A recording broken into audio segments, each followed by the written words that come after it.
This is Norman Vincent Peale. What I have in mind to do is to give a little discussion on this subject, how to make positive thinking work for you. Now, the best I can do is to tell you how it has worked for me and in the experience of a good many people whom I have met across the years. How positive thinking will work out in your own experience, of course, will be determined by your own personality, your own attitudes, and your own faith. But first of all, I think we've got to determine what is positive thinking. There are many definitions. I like to go at it by describing a positive thinker.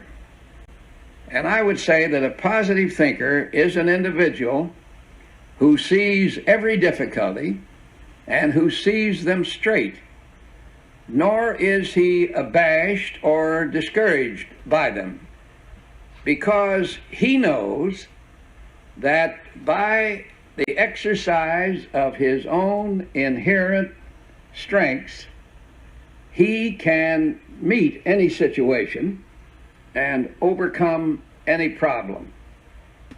So that a positive thinker is a person who has not an egotistical attitude, but a substantial attitude of confidence.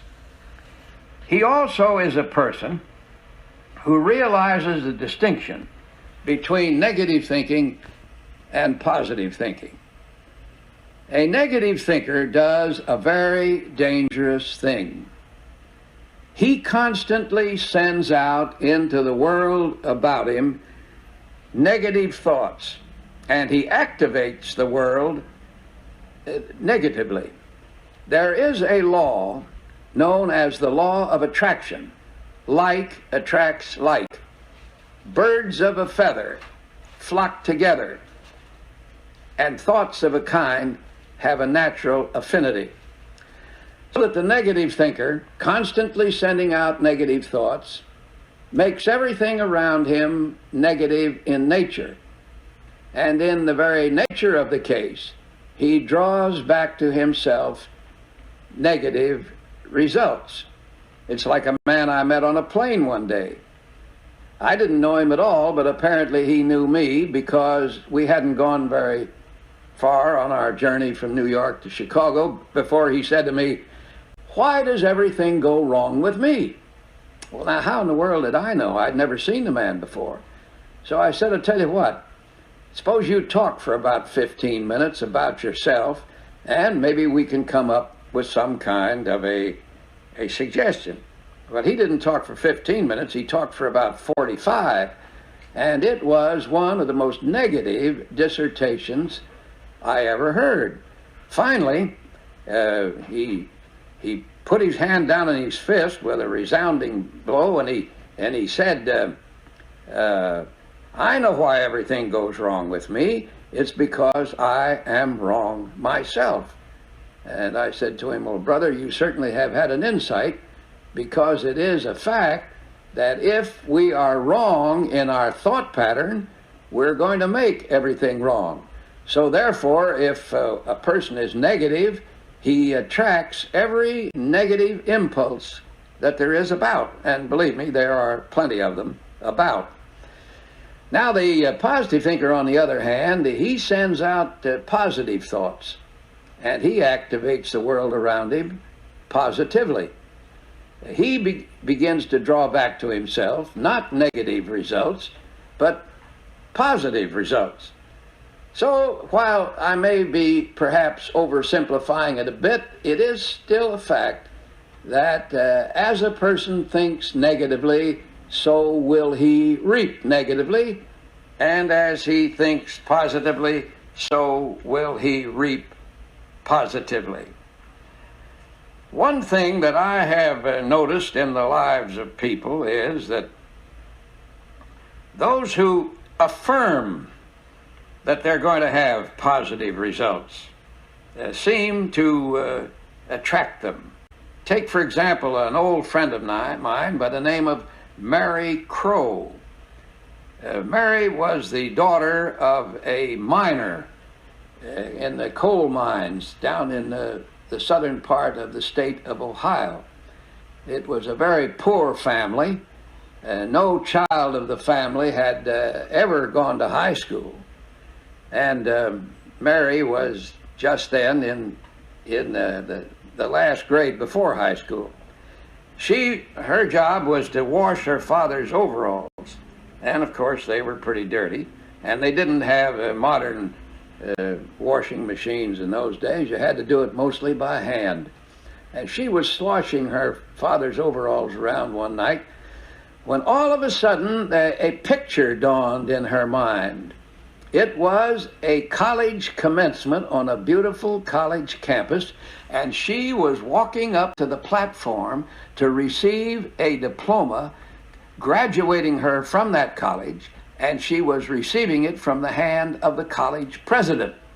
That was an image formed in her mind.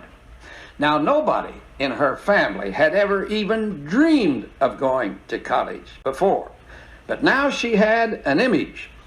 She had a goal. She knew that she was going to go to college and graduate.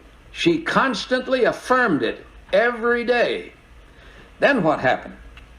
She began to be a very good student, an extra good student.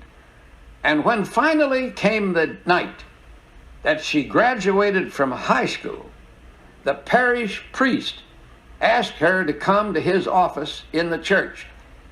And he took out of a drawer an envelope, which he said he'd been keeping for several years until the right person came along. It was a 4-year scholarship to a college. Now, it only paid for the tuition and the books. She would have to earn her way through from the standpoint of a place to live and food to eat and for her clothes. And that she did by serving as a maid, as a babysitter, as a waitress. Everything she could do, she did because she had this image urging her on that she was going to become a college graduate. And she did graduate with honors. Then she had another image. She was going to be an insurance producer. She was going to sell life insurance. This was an image in her mind as clear as a light. So she went downtown in Columbus to the office of a life insurance company, and she told the manager there she wanted to be an agent.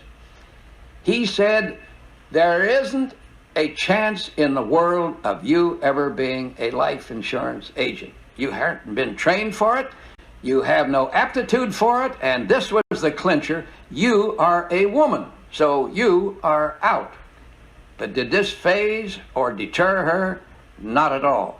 Every day when this agent or manager came to his office, he found Mary sitting there patiently waiting, and she said to him, "I'm going to sit here every day until finally you make me an agent." Finally, in sheer desperation one day, he gave her a rate book and he said, "I'll give you no desk, I'll give you no drawing account. There's the rate book. If you want to go out and starve, go ahead with my blessing." But she didn't starve. And there came a day, 25 years later, when this same manager presided at a big dinner in Columbus, given to Mary Crow, the largest producer in the company for that year, and she's been the largest producer for a number of years thereafter. I understand that the total amount of life insurance she sold equaled, if not surpassed, that of any male agent in the history of that agency. Now, if you ask Mary Crow how she came up from being the daughter of a poor miner to one of the greatest life insurance producers in her area, she will tell you that she constantly affirmed that she was going to reach her goal. And she had a goal in mind, not a fuzzy goal, a sharp, clearly defined goal, and the image was held in her conscious mind until finally it sank by a process of intellectual osmosis into her unconscious mind. And when it got into her unconscious, she had it because it had her.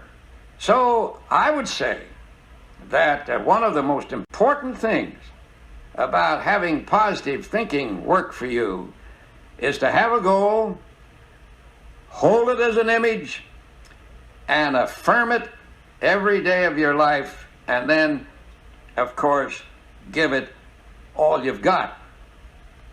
Then another thing I've discovered about positive thinkers who make positive thinking work for them is that they have a very good opinion of themselves. They are not egotistical, but they do not depreciate their abilities. They believe that they've got something in their natures that can be stepped up. I remember when I was a very young, and I was a pretty shy, backward kind of a boy, that I met a man who said to me one day, and I never did forget it, nor did I ever forget him. He said to me, "Norman, never build a case against yourself."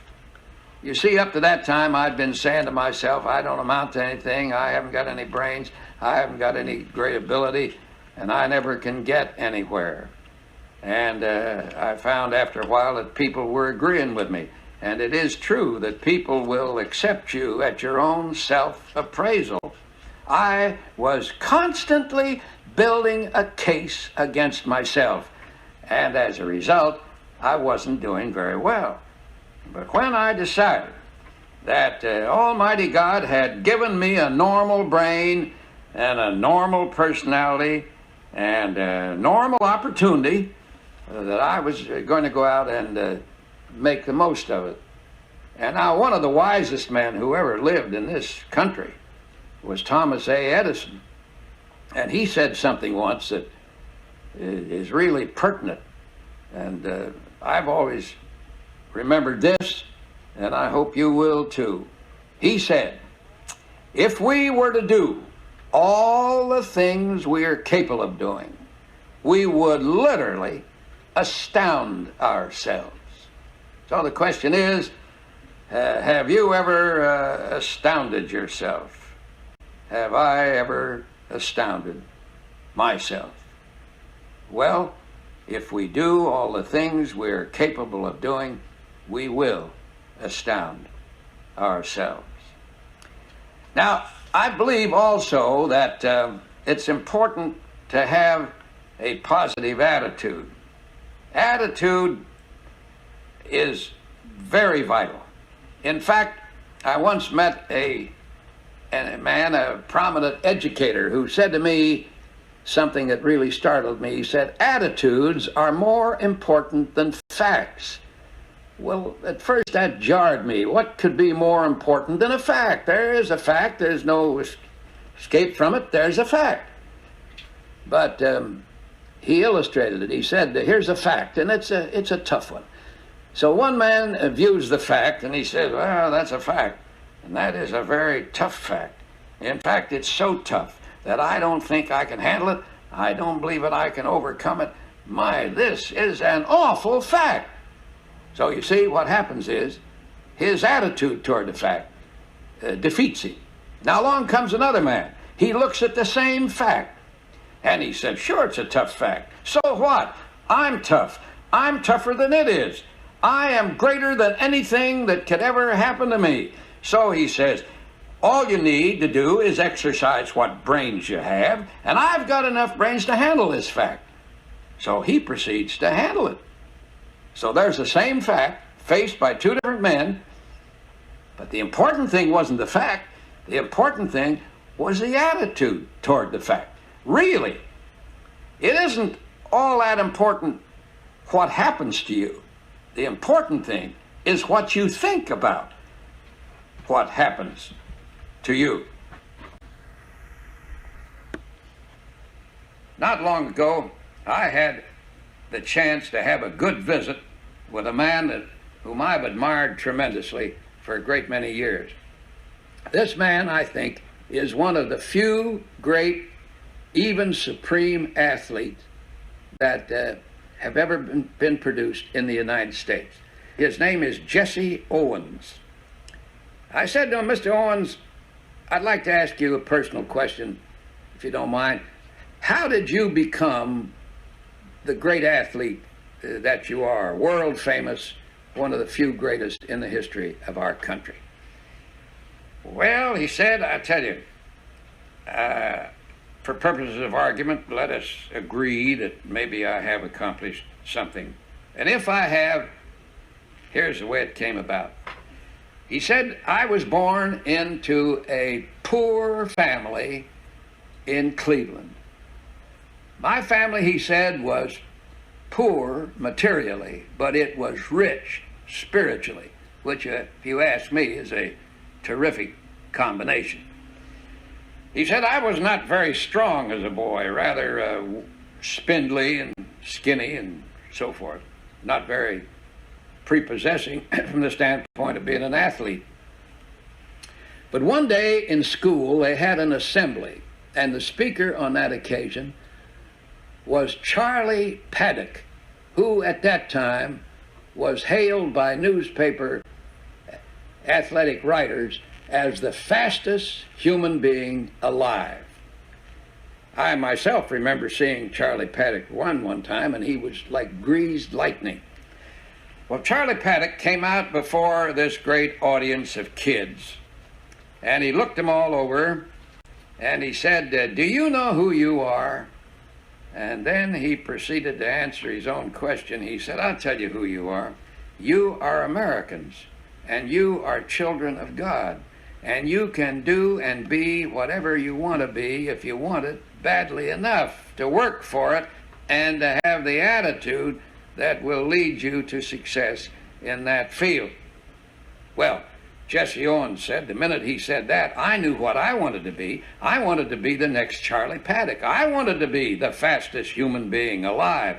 And I could hardly wait for Paddock to finish speaking. I rushed up and grabbed him by the hand, and I could feel a magnetism surge from him into me. And I ran into the coach, and I said, Coach, I've got a dream. I've got a dream. I want to be the fastest human being alive. And the coach said, well, now, Jesse, that's great to have a dream because you'll never go any further than you dream. But he said, in order to attain your dreams, you've got to build a ladder to your dreams. And then Jesse Owens said that the coach gave him a ladder of 4 rungs. The first rung of the ladder is determination.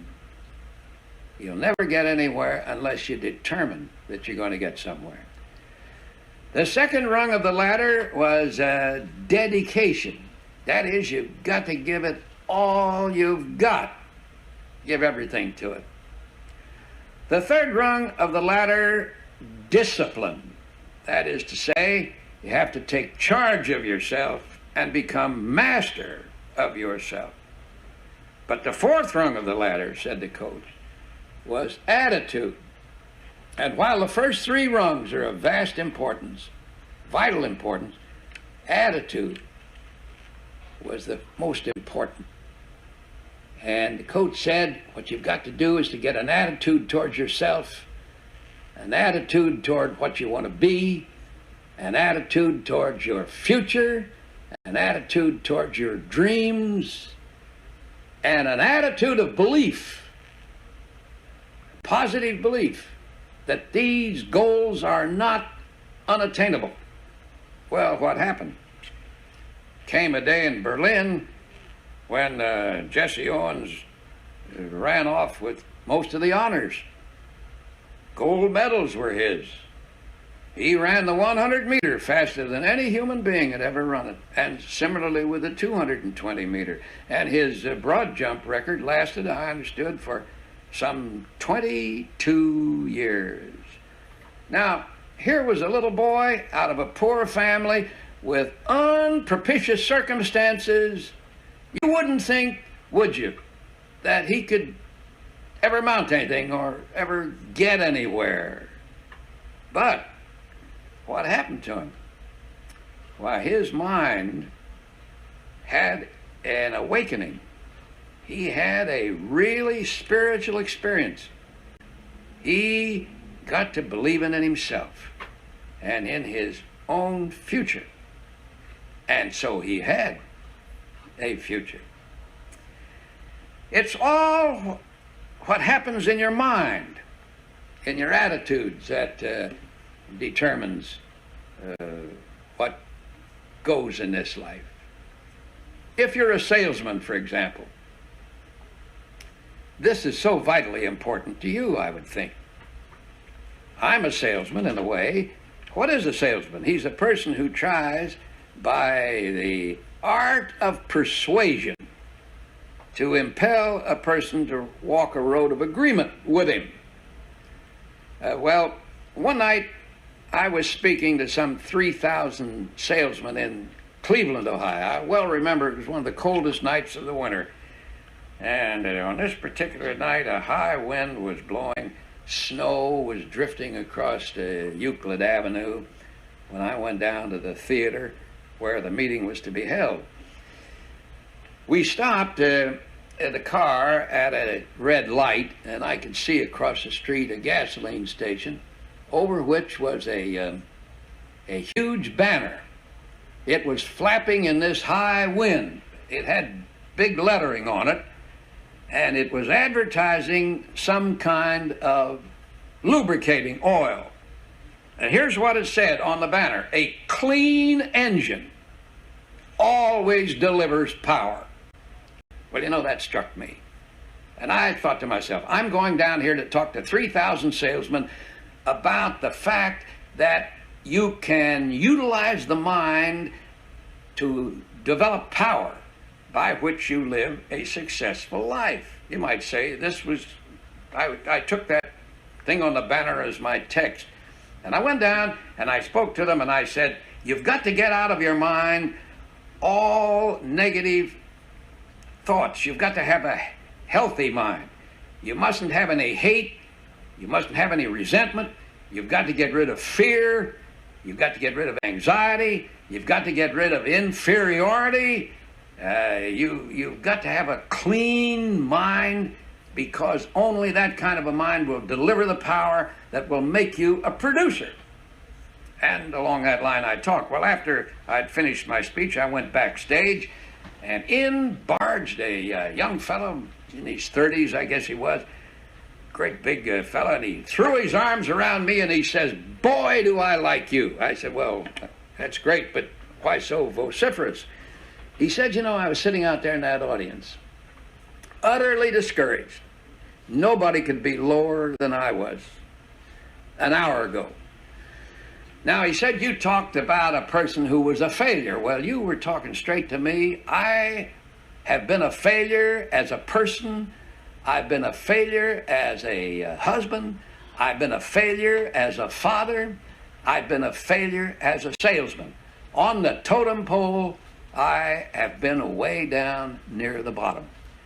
But while you were talking about a clean engine always delivers power, or a clean mind always delivers power, I saw that that was my trouble, because my mind has been a mass of rottenness. That is, I've been full of fear, I've been full of hate, and every other kind of a thing, and self-doubt, and inadequacy, and inferiority. But while I was sitting out there in that audience, I decided I was going to let it all go. And I asked the good Lord to help me to have a clean mind. And all of a sudden, I felt a surge of power in my mind, and I know, without any doubt, from this minute on, I've got a picture of myself, he said, as going out there tomorrow, an altogether different man, and I'm going to succeed. Man, did he succeed. By the end of that year, he was the second man in his whole organization in point of sales, and for the last few years, he's been the undisputed top man. Now that is what positive thinking did for him, and it's what positive thinking has done for a great many other people. And I think that positive thinking can do that for you. If you buy it, really go for it and practice it and have what it takes to stick with it. Positive thinking won't work the first day necessarily, nor even the second day, nor even the third day, nor even the first month. But if you get yourself in a positive groove so that gradually you eliminate the negatives which have been habitual for so long, one of those days you'll have a breakthrough. And then life will be different and more wonderful and more successful than it has ever been before. I believe in positive thinking. I've been writing about it and talking about it for years, and I've seen it demonstrated in the lives of countless thousands of people. So I believe that if you've been having any trouble and not succeeding as well as you should, that you might be very well advised to become a practitioner of positive thinking, because it stands to reason, it only makes sense that what it's done for others, it can very well do for you. Henry Thoreau was one of the wisest men America ever produced. And he said, "Men are born to succeed, not to fail." And that is for sure. Once I was at a circus place and I saw a young man with a tattoo mark on his chest. I've often wondered why people would put tattoo marks on themselves anyway, but this one was the worst I ever saw. For tattooed into that young fellow's chest were these words, "Born to lose." Now, he had tattooed them not only into his flesh, but he had tattooed them into his mind. For in conversation with him, I found that he took the attitude that he never could do anything with himself, would never get ahead, never make a success. And I got to thinking, wouldn't it be a good idea to tattoo, not in your flesh, but in your mind, these electrifying words, "Born to succeed"? Ralph Waldo Emerson said, "Self-trust is the first secret of success." So if you learn to believe in yourself and to trust yourself and to hold images of success and to continue constantly to affirm success, then success is bound to come to you.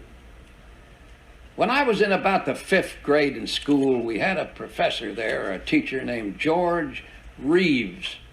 He was a huge man, weighed about 250 pounds, stood 6'4". And believe me, he exercised discipline in his school. He'd do a strange thing once in a while. He would go to the blackboard and write on the blackboard the word can't, C-A-N''T. And then he would turn to the class and he would say, "What shall I do with the word can't?" And we knew what he wanted, so we chanted back, "Knock the T off the can't."